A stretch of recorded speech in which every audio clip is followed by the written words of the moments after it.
Olá, terceirão, tudo bem? Como vocês estão? Espero que estejam todos bem. A gente está começando mais uma aula do módulo 1 da apostila 1 de literatura. Nós estamos estudando o texto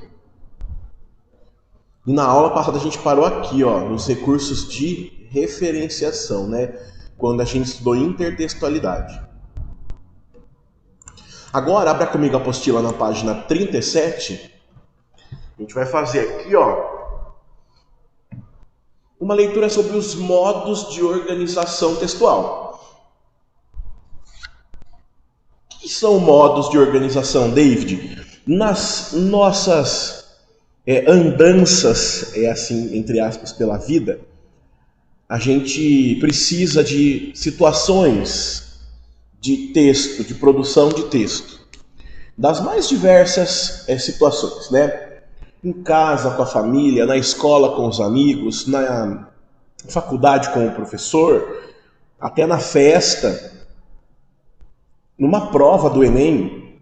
São contextos, situações em que a produção de texto vai se fazer presente e a gente vai ter que lançar a mão então e pegar algum gênero textual que a prova vai pedir ou que aquele contexto vai exigir. E esses textos têm características coletivas, ok? Então os estudiosos da língua fizeram o seguinte: agruparam textos de acordo com as características gerais que esses textos têm. Então, quando as características forem semelhantes, o texto vai para o mesmo grupo. Isso são tipologias, modos de organização textual. Nós temos 5 conhecidos em língua portuguesa que todo mundo já viu em algum lugar. Olha lá, descrição, texto narrativo, dissertativo argumentativo, injuntivo e texto expositivo. Cada uma tem a sua função, tem o seu contexto, o seu público-alvo, tem o seu objetivo com relação à mensagem que vai chegar do locutor para o interlocutor. Vamos ver o que a apostila fala? Pega comigo uma caneta de marca-texto. Nós vamos passar aqui pelas palavras e grifar palavras-chave que vai ser muito importante para você estudar depois para alguma avaliação, ou até mesmo, gente, porque os tipos de texto precisam estar fresquinhos na cabeça. Você precisa saber tudo sobre eles, ok? Então vamos lá. Chamamos de modo de organização, segundo parágrafo de texto, grifem as manifestações concretas, sociais, que encontraremos em nosso cotidiano. Então, todas as situações de produção de texto que forem concretas e estiverem no nosso dia a dia. Como assim, David, no nosso dia a dia? Em cada ambiente, lugar, hora, momento que a gente se encontra, algum tipo de texto a gente está produzindo. Então, por exemplo, agora eu estou conversando com vocês. Estou explicando a matéria, eu estou trazendo a informação, transformando essa informação em conhecimento. Então eu estou utilizando o tipo de texto expositivo, olha lá, onde eu exponho, olha só, a informação, o conhecimento, e o meu objetivo é fazer com que o meu aluno adquira esse conhecimento. Então, no meu contexto escolar, aqui gravando essa aula, eu estou usando o texto expositivo. Definidos por sua composição usual, suas funções comunicativas e seu estilo. Então, características básicas do texto, quais elementos eles possuem.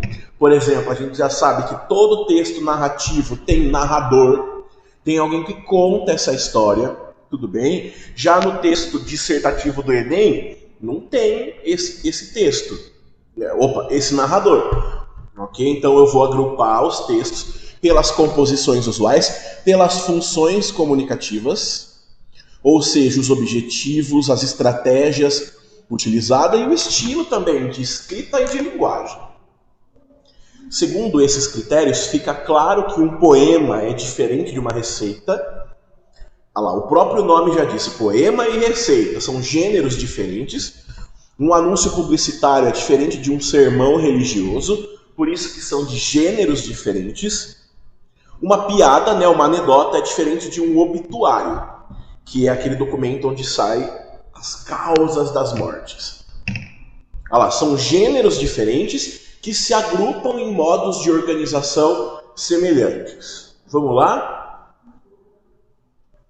Vamos conhecer aqui então, ó. Primeiro deles, descrição. Não é comum fazer textos descritivos fora da tipologia narrativa, a não ser que o seu objetivo seja descrever pessoas e ambientes, por exemplo, para o seu chefe, quando você estiver conversando numa conversa informal, para o seu amigo, né? Quem está na festa? Ah, está essa pessoa. Quem é essa pessoa? Ah, aí você vai caracterizar, né? Mas assim, geralmente, o tipo descritivo está diretamente ligado aqui, ó, ao texto narrativo. Eles são parceiros. Ao passo que se constrói a história, eu preciso descrever lugares. A descrição, ela está sim um pouco próxima da subjetividade, porque existem elementos de descrição. Por exemplo, pessoas que eu posso descrever socialmente, que eu posso descrever do caráter, das características que só eu conheço, e aí eu estarei perto da subjetividade. Mas a descrição geralmente vem como algo que eu estou observando, né? E essas características, elas são passadas para o leitor, ó. O objetivo do texto descritivo: designar, enumerar e caracterizar pessoas, lugares, coisas, detalhar, dar detalhes. Desculpa. Todas as características que eu descrever, todas as características que eu apresentar, pode ser sobre personagens, sobre lugares, sobre coisas, sobre comida, tudo aquilo que é objeto de descrição, eu estarei produzindo esse tipo de texto descritivo. Que tipo de elementos linguísticos, David, possui a descrição? Ó, adjetivos, porque são qualificadores. Advérbios, para fazer comparação. Apelo sensorial. Então, se eu estou descrevendo um ambiente, por exemplo, eu posso buscar um sentido, né? O cheiro que exalava aquela comida parecia de um fogão a lenha, como na época da vovó. Então eu vou apelar para os sentidos, também marcações de tempo e verbos de estado, né? Os verbos de ligação são muito utilizados em textos descritivos, já que você está apresentando características dos seus elementos textuais. Agora, na narração, eu conto uma história, contar fatos, acontecimentos numa sequência temporal. Quando eu falo em fatos, eu já estou falando em coisas reais. Então, eu lembro de uma notícia. São sucessões de fatos reais. Fatos reais é uma redundância, eu só estou enfatizando isso para que fique claro a diferença entre um fato e um acontecimento fictício. Dentro de uma passagem de tempo, e uma localização de espaço. Okay? Então, na narração, nós vamos contar uma história, seja ela real ou fictícia. E a partir disso, os personagens vão desenvolver a história em uma época, em ambientes, e a partir daí, então, a gente vai ter, por exemplo, uma novela que é ambientada visualmente, né? Porque antes já foi escrita. A gente vai ter também contos, romances, gêneros que fazem parte do tipo narrativo. Já o terceiro aqui, a dissertação, que é a base da redação do Enem, vai trabalhar com isso aqui, essa é a palavra-chave, opinião. Todo texto dissertativo, seja ele uma carta, seja uma dissertação do Enem, seja deixa eu pegar um distante de vocês, um editorial de jornal. Os três gêneros são diferentes entre si, só que pertencem ao mesmo tipo. A ideia aqui é defender uma opinião por meio de argumentos para tentar isso aqui, ó, convencer o leitor. Ok? Ou persuadir.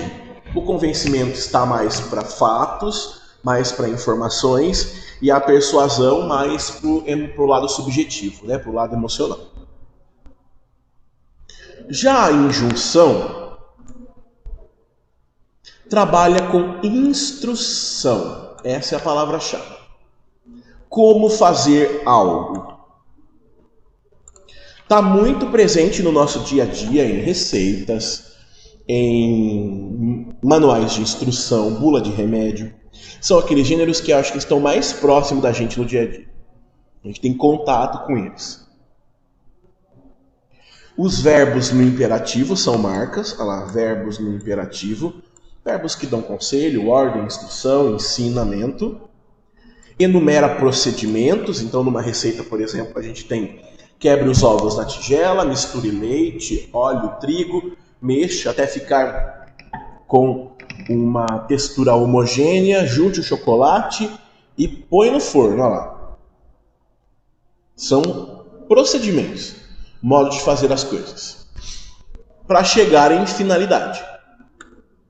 O que é uma finalidade? Finalidade é o objetivo que a gente vai atingir com aquilo, o resultado. Tudo bem?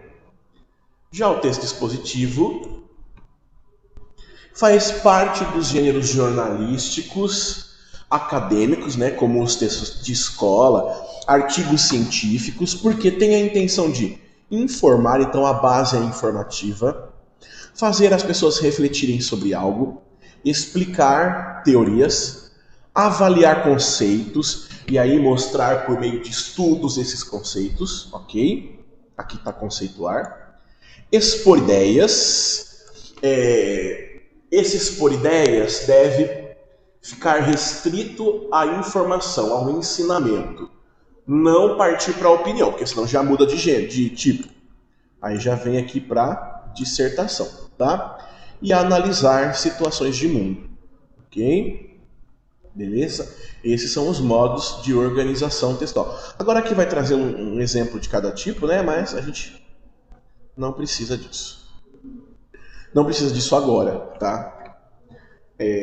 Porque ali é só um exemplo. Eu já falei as situações de comunicação, né? A intenção dessa aula não é trazer detalhes, né? A intenção dessa aula é mostrar, tirar dúvidas. Ok? Vamos lá? Agora a página 20.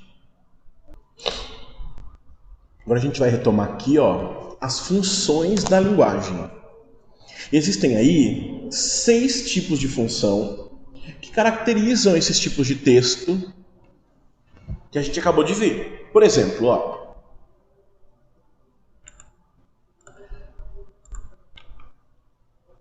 esses são os elementos que compõem a linguagem. 6 elementos, ó.